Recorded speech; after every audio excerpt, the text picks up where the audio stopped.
प्यारे बच्चों, तो आज हमने अपना 8वां पाठ दादाजी पूरा कर लिया है। तो हमने क्या क्या किया फिर से एक बार आपको बता दिया जाए।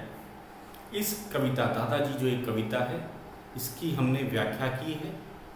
कविता पाठ करके आपको व्याख्या करके बताया है और आपको मैंने इसका गृह कार्य भी दिया था। आपको पूरी कविता को अपनी नोटबुक पे लिख करके याद करना है तथा आपको दादाजी का चित्र भी बनाना है और इसके अलावा शब्द अर्थ जो कि मात्र 3 हैं इस पाठ में। कौन कौन से हैं? मूढ़, जिसका अर्थ होता है मूर्ख या कमअक्ल, गुजर गए, बीत गए और गुमसुम, चुपचाप, शांत, गंभीर। तो ये 3 शब्द अर्थ ही थे। इस पाठ में कोई भी मुहावरा नहीं आया है। और अब हम इसके मौखिक प्रश्न और लिखित प्रश्नों को करेंगे। तो मौखिक प्रश्न जैसा कि आप जानते ही हो, यह लघु प्रश्नों के रूप में परीक्षा में आता है, या फिर हम कहते हैं संक्षेप में उत्तर दीजिए। तो इस पर चर्चा करते हैं और उसके बाद हम अपने लिखित प्रश्नों को हल करेंगे। तो हमारा सबसे पहला जो लिखित प्रश्न है वह है, निम्नलिखित प्रश्नों के उत्तर दो। कवि ने इस कविता में किसे संबोधित किया है? तो हम जानते ही हैं कवि अपनी कविता के साथ द्वारा, अपनी रचना के द्वारा, उसका उद्देश्य होता है कि लोगों को जागरूक करे। तो यह कविता कवि ने क्यों लिखी है? ताकि वह लोगों को प्रेरित कर सके, खासकर बच्चों को। और बच्चों को प्रेरित करना चाहते हैं। कवि कौन है बच्चों? नवीन सागर। हमारे इस कविता के कवि हैं नवीन सागर और वो बच्चों को प्रेरित करना चाहते हैं। क्यों प्रेरित करना चाहते हैं? वह चाहते हैं कि बच्चों को अधिक से अधिक समय अपने घर के बुजुर्गों जैसे दादा दादी, नाना नानी आदि के साथ बिताना चाहिए। क्यों? क्योंकि वे इस समय काफ़ी अकेला महसूस करते हैं। उन्होंने अपनी जिम्मेदारियां लगभग पूरी कर दी होती हैं और वे रिटायर हो चुके होते हैं या उनके पास काम नहीं होता, तथा उन्हें ये अकेलापन बहुत ही खराब लगता है। तो सभी बच्चों को यही चाहिए कि वे जब भी अपने दादा दादी, नाना नानी से मिलें तो उन्हें अपने खेल में शामिल करें, उनके साथ वे भी घूमने जाएं और उनकी सेवा कर सकें। तो ये सारी बातें कवि सब बच्चों को संबोधित कर रहा। तो कवि ने इस कविता में किसे संबोधित किया है? हम कहेंगे सभी बच्चों को। कवि ने इस कविता में सभी बच्चों को संबोधित किया है।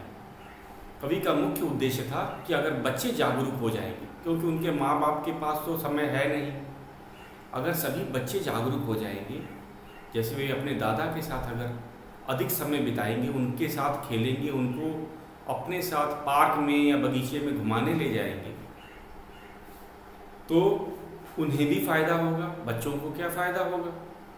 बच्चों को एक साथी मिल जाएगा खेलने के लिए। उन्हें कहानियाँ सुनने में मज़ा आता है और दादाजी को कहानी सुनाने में मज़ा आता है। तो इसमें दोनों का ही फायदा है। तथा दादाजी अपने अकेलेपन से भी उनको छुटकारा मिल जाएगा। तो केवल सेवा सत्कार के अलावा हमें वृद्धों का सम्मान करना चाहिए और अधिक से अधिक समय उनके साथ बिताना चाहिए। तो ये हमारा प्रश्न बहुत ही सरल था। आपने देखा, चर्चा के बाद हमें पता चला कि ये कविता बच्चों को संबोधित करके किया गया था, इसीलिए इसको पाठ्य पुस्तक में शामिल किया गया है, ताकि बच्चे इसे पढ़ सकें तथा समझ सकें कि हमें अपने दादा दादी की सेवा करने के अलावा भी उनके अकेलेपन को दूर करना चाहिए। तो है कवि ने इस कविता में किसे संबोधित किया है? उत्तर है कवि ने इस कविता में सभी बच्चों को संबोधित किया है। तो हमारा जो आंसर होना चाहिए, उत्तर होना चाहिए, एकदम सटीक होना चाहिए, टू दी पॉइंट जिसे बोलते हैं। जितना पूछा जाए उतना ही बताना है। तो कवि ने इस कविता में किसे संबोधित किया है? कवि ने इस कविता में सभी बच्चों को संबोधित किया है। ख है कवि उन्हें दादाजी के साथ क्या क्या करने को कह रहा है। तो कवि ने बच्चों को क्या क्या सुझाव दिए हैं कि जो बच्चे अपने दादाजी के साथ कर सकते हैं। जैसे कि उसने बताया है, कवि ने कहा है कि बच्चों को चाहिए कि वे अपने दादाजी का हाथ पकड़ के उन्हें अपने साथ घूमने ले चलें, उन्हें अपने साथ बगीचे में या पार्क में घूमने ले चलें, उनके साथ खेलें, यहाँ तक कि झूला झूलने के लिए भी उसने कहा है। और उनके साथ हंस के दादाजी को भी बहुत अच्छा लगेगा। तो दादाजी के साथ हंसने, खेलने, बात करने तथा समय गुजारने के लिए कहा गया है। तो हम इसे कैसे लिखेंगे? संक्षेप में ही लिखना है, मैंने बताया है। ख है कवि उन्हें दादाजी के साथ क्या क्या करने को कह रहा है। कवि उन्हें दादाजी को के साथ घूमने के लिए, खेलने के लिए और खिलखिलाकर हंसने के लिए कह रहा है। कवि उन्हें दादाजी के साथ क्या क्या करने के लिए कह रहा है? कवि उन्हें दादाजी के साथ खेलने के लिए, घूमने के लिए और खिलखिलाकर हंसने के लिए कह रहा है। ग है हमारा तीसरा और अंतिम मौखिक प्रश्न है, दादाजी किससे नाराज हो सकते हैं? तो शुरू में हमने देखा है कविता में कि कवि ने कहा है कि शायद दादाजी नाराज हैं, और वे किस से हो सकते हैं नाराज, क्योंकि कवि को भी अभी पूरी तरह से पता नहीं है कि दादाजी किस के साथ नाराज हो सकते हैं। तो क्या क्या बताया गया है कि वह बच्चों से भी नाराज हो सकते हैं, बूढ़ों से भी नाराज हो सकते हैं, और वह मूर्खों से भी नाराज हो सकते हैं। वह चतुरों से भी नाराज हो सकते हैं, मूर्खों से भी नाराज हो सकते हैं, कूड़े से भी नाराज हो सकते हैं, कचरों से भी नाराज हो सकते हैं, और चोटी से भी नाराज हो सकते हैं, और जूड़ों से भी नाराज हो। तो यहाँ कहने का मतलब कि दादाजी को सफाई बहुत पसंद है, चाहे वो कूड़ा हो, कचरा हो, अगर समय पे साफ नहीं किया तो वे नाराज हो जाएंगे। चोटी का अर्थ है लड़की के लिए, और जूड़ों का अर्थ है महिलाओं के लिए। वह किसी छोटी लड़की से भी नाराज हो सकते हैं, या घर की किसी महिला से भी वे नाराज हो सकते हैं। वे छोटों से भी नाराज हो सकते हैं, बड़ों से भी नाराज हो सकते हैं, चतुरों से, कुछ लोग चतुर होते हैं, बूढ़े लोगों को के साथ चतुराई करते हैं, या कुछ मूर्ख होते हैं, सम्मान नहीं करते हैं वृद्धों की, तथा कुछ बोल देते हैं उन्हें जो कि नहीं बोलना चाहिए। नाना जी, दादाजी उनसे भी नाराज हो सकते हैं। तो बच्चों यहाँ पे हमें लिखना है दादाजी किन किन लोगों से नाराज हो सकते हैं। तो हम कह सकते हैं कि दादाजी बच्चों से, बड़ों से और चतुरों से, मूर्खों से, कूड़े कचरों से, या फिर छोटी लड़कियों से, या घर की महिलाओं से, किसी से भी नाराज हो सकते हैं। तो हमें ये सब बताना है। इसमें ग है दादाजी किस से नाराज हो सकते हैं। तो उत्तर लिखेंगे दादाजी बच्चों से, बड़ों से, बूढ़ों से, कचरों से, चतुरों से, मूर्खों से, घर की लड़की से या घर की महिला से नाराज हो सकते हैं। तो बच्चों ये था हमारा मौखिक प्रश्न। इसे आपको समझ आ गया होगा। इसे हमें जितना पूछा जाता है सटीक उतना ही हमें इसका उत्तर लिखना होता है।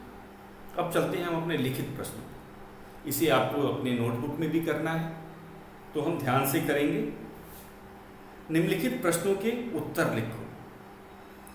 तो पहला वाला है दादाजी को क्या हुआ है। दादाजी को क्या हुआ है, और हमारे पाठ में कहा गया है कि दादाजी असल में नाराज नहीं, वह अकेले हैं। कवि ने यही बात हमें समझाई है कि शुरू में तो लग रहा था कि दादाजी हमसे नाराज हैं। जब व्यक्ति शांत हो जाता है, बोलना बंद कर देता है, गुमसुम हो जाता है, चुप हो जाता है, तो कभी कभी ये एहसास होता है या आभास होता है कि दादाजी किसी से नाराज़ हो गए। लेकिन ये बात सही नहीं है, दादाजी किसी से नाराज़ नहीं है, वे तो अकेलेपन के कारण, अब उनको कोई बुलाने वाली आवाज़ नहीं है, अब दादी जी का भी साथ उनको नहीं मिल रहा, क्योंकि दादी जी का देहांत हो चुका है, इसलिए अब वे अकेले रहते हैं। और इसी अकेलेपन के कारण वे कुछ दुखी भी हैं।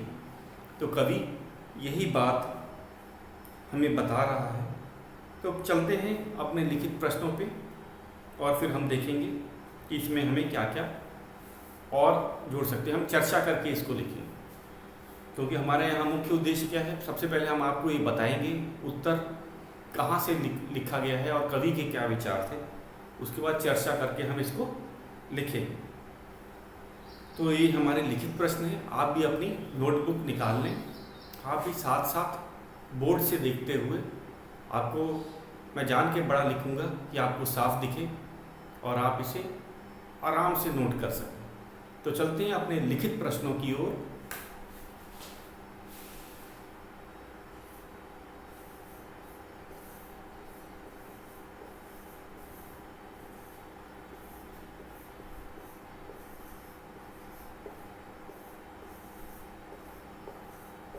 तो लिखित प्रश्न उत्तर है। हमारा पहला प्रश्न दे रखा है, निम्नलिखित प्रश्नों के उत्तर लिखो। क, दादाजी को क्या हुआ है। तो प्रश्न क है,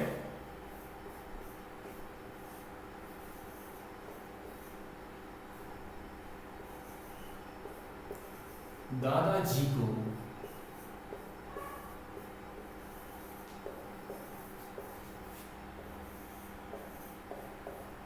क्या हुआ है।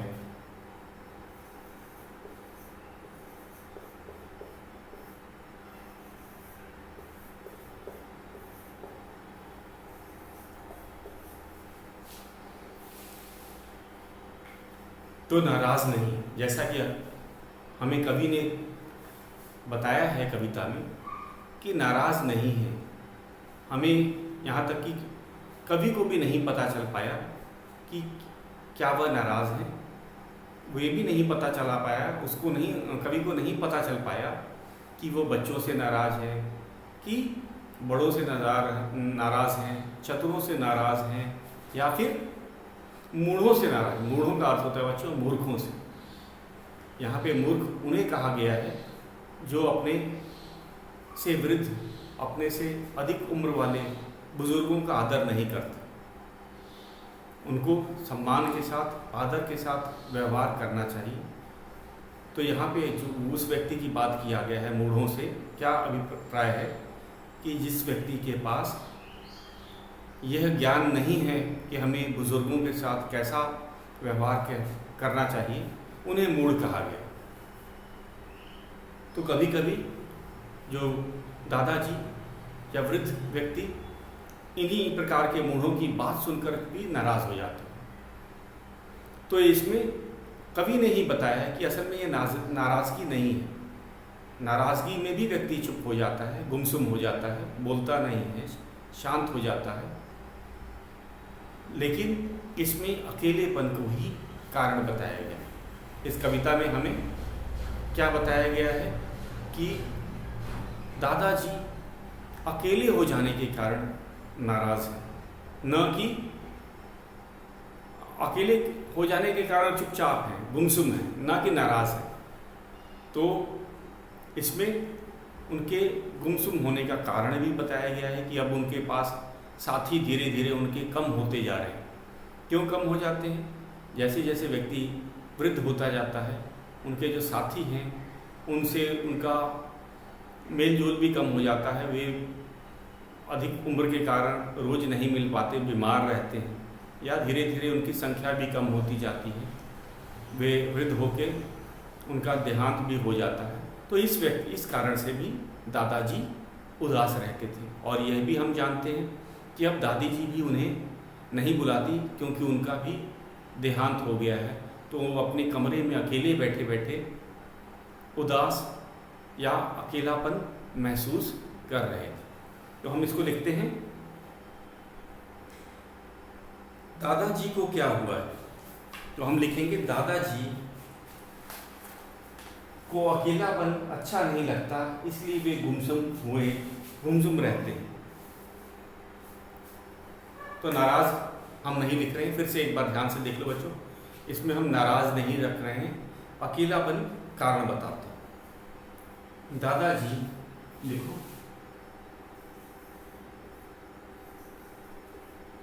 दादाजी को अकेलापन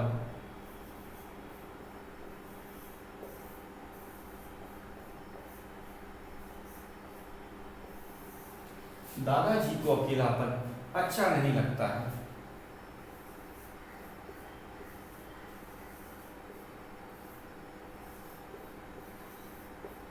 अच्छा नहीं लगता है,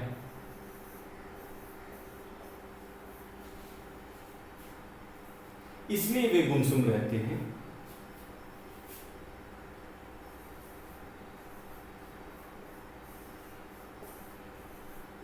इसलिए वे गुमसुम रहते हैं।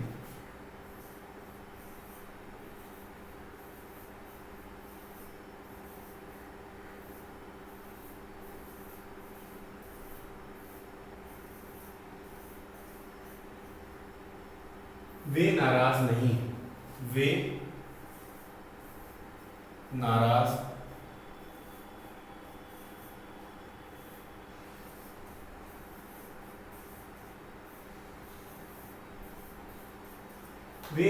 नहीं। तो बच्चों, हमें इसमें बताना था दादाजी को क्या हुआ। वह अकेलेपन के शिकार थे, न कि नाराज। तो हमने क्या लिखा है, प्रश्न है हमारा, दादाजी को क्या हुआ है। दादाजी को क्या हुआ है, दादाजी को अकेलापन अच्छा नहीं लगता है, इसलिए वे गुमसुम रहते हैं, वे नाराज नहीं हैं।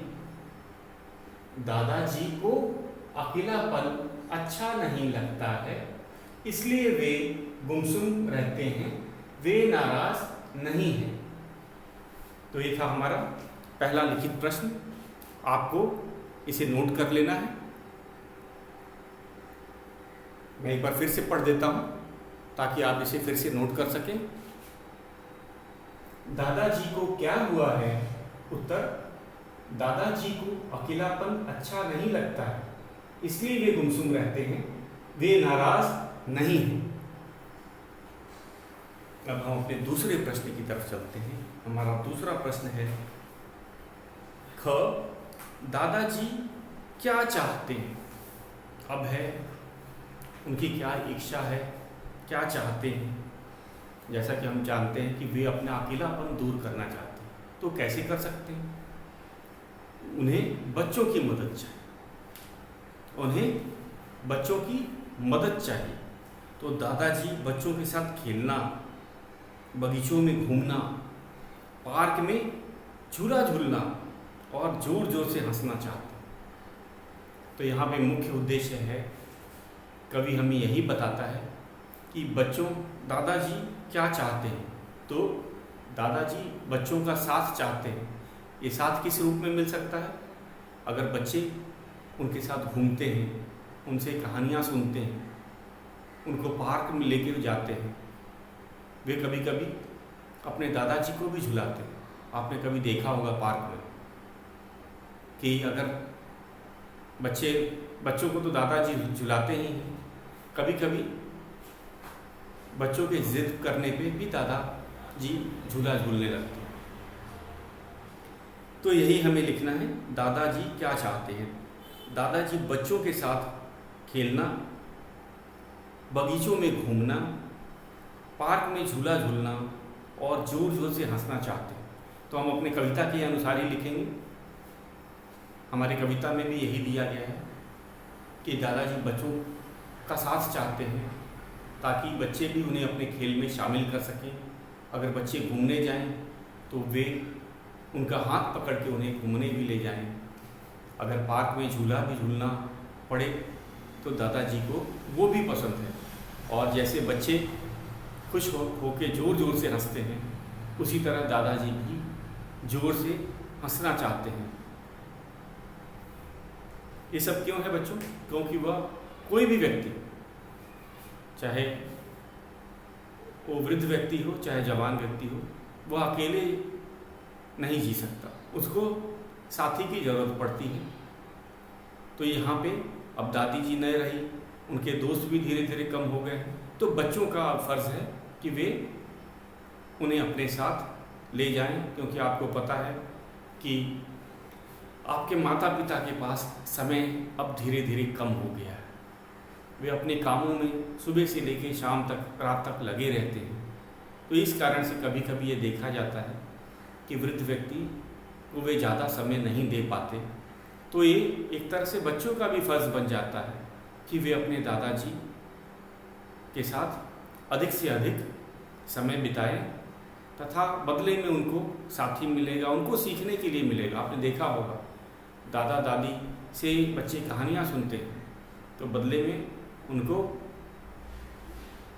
प्रेरणा देने लायक कहानी मिल जाती है, और उनको भी, दादा दादी को भी बच्चों का साथ मिल जाता है। तो हम इसी को लिखते हैं। तो दूसरा प्रश्न है, दादाजी क्या चाहते हैं?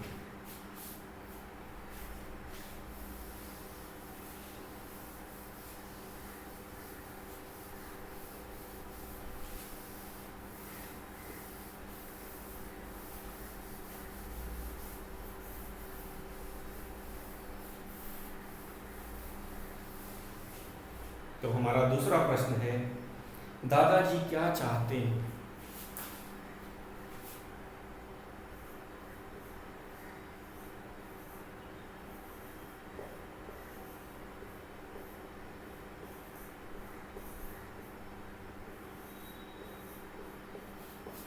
दादाजी क्या चाहते हैं?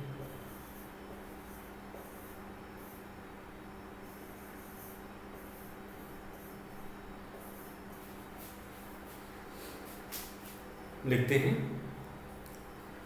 दादाजी बच्चों के साथ खेलना। उत्तर, दादाजी बच्चों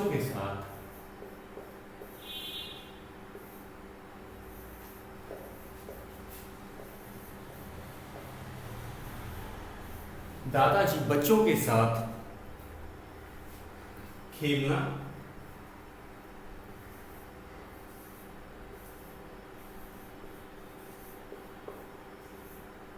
अल्पविराम बगीचों में घूमना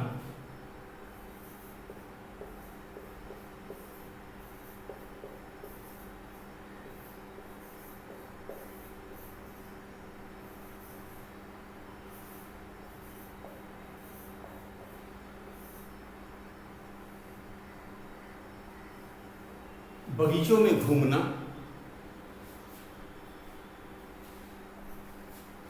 पार्क में झूला झूलना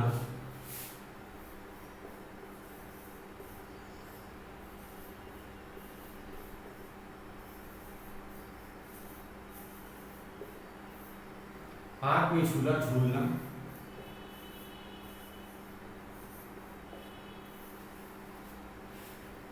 और बच्चों के साथ जोर जोर से हंसना चाहते हैं, और बच्चों के साथ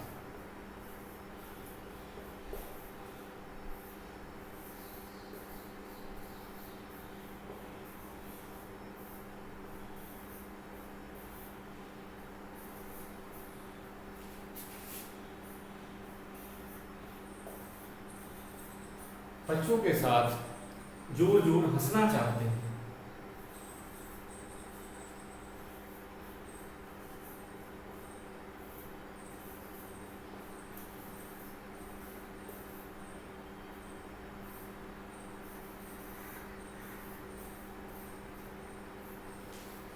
तो ये बहुत आसान है बच्चों। दादाजी, यहाँ से पढ़ते हैं, दादाजी क्या चाहते हैं? दादाजी बच्चों के साथ खेलना, बगीचों में घूमना, पार्क में झूला झूलना और बच्चों के साथ जोर जोर से हंसना, जोर जोर से हंसना चाहते हैं। फिर से एक बार देख लेते हैं। दादाजी बच्चों के साथ खेलना, बगीचों में घूमना, पार्क में झूला झूलना और बच्चों के साथ जोर जोर से हंसना चाहते हैं। तो ये हम दादाजी की जो इच्छा थी वो हमने लिखी। अब हम चलते हैं अपने तीसरे प्रश्न की तरफ। हमारा तीसरा ग है, कवि किस बात के लिए आग्रह कर रहा है? यहाँ कवि, मैंने आपको पहले ही बताया हुआ है कि जो कवि होता है वह कविता केवल अपने मनोरंजन के लिए नहीं लिखता। उसको एक कविता लिखने का उसका क्या उद्देश्य होता है यह हम पहले जान जाएं। कोई भी कवि जो होता है, जैसे कि कोई चित्रकार होता है, कोई संगीतकार होता है, कोई गायक होता है, कोई डॉक्टर होता है, इंजीनियर होता है, टीचर, कोई भी जो पेशेवर है वह अपने रचना के द्वारा समाज की कुछ न कुछ, समाज को कुछ संदेश देना चाहता है या मदद करना चाहता है। हम आम भाषा में कह सकते हैं कि कोई भी व्यक्ति वह समाज में रहता है तो उसका क्या हो जाता है, उसका फर्ज हो जाता है कि वह समाज के लिए कुछ करे, न कि केवल अपने लिए। अपने लिए तो सभी करते हैं।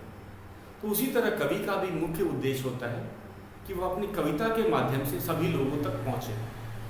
कवि क्या करता है? कविता लिखता है और उसके जो पाठक होते हैं, जो पढ़ने वाले, कविता को पढ़ने वाले हैं, वो उस कविता को पढ़ते हैं, केवल मनोरंजन के लिए नहीं पढ़ते।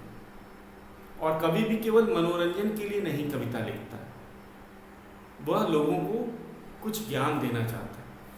कवि का कुछ उद्देश्य होता है कि लोग इस कविता को पढ़ने के बाद कुछ बातें समझें। जैसे इसमें कवि दादाजी जो कविता लिखी गई है, कवि का मुख्य उद्देश्य है कि वो बच्चे इस कविता को जब पढ़ेंगे तब उन्हें पता चलेगा कि उनके दादाजी सचमुच अकेले हैं, सचमुच उन्हें अकेलापन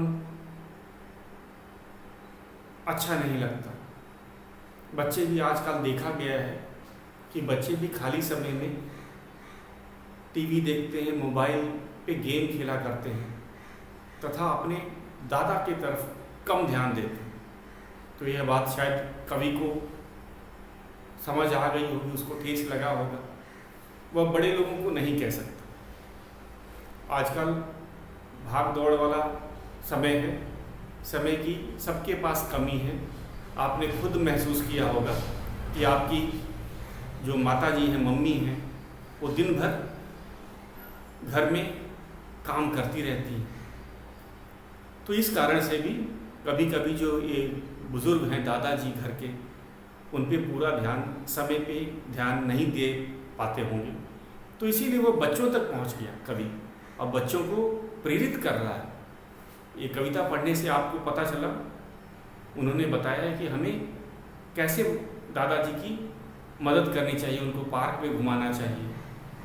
और आखिरी में कवि ने चेतावनी भी दी है कि चूकना नहीं है आप, क्योंकि हो सकता है कल आप चाह के भी अपनी दादा की सेवा ना कर पाएँ, क्योंकि वो अगर नहीं रहे तो एक तरह से कवि सभी बच्चों को संबोधित कर रहा है तथा प्रेरित कर रहा है कि वे अपने दादा के साथ अधिक से अधिक समय बिताए।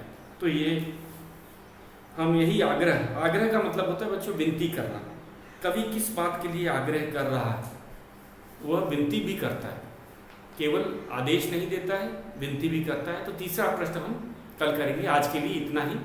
इन प्रश्नों को, पहले दोनों प्रश्नों को आपको अपनी नोटबुक में लिखना है तथा याद भी करना। तो बच्चों आज के लिए केवल इतना ही।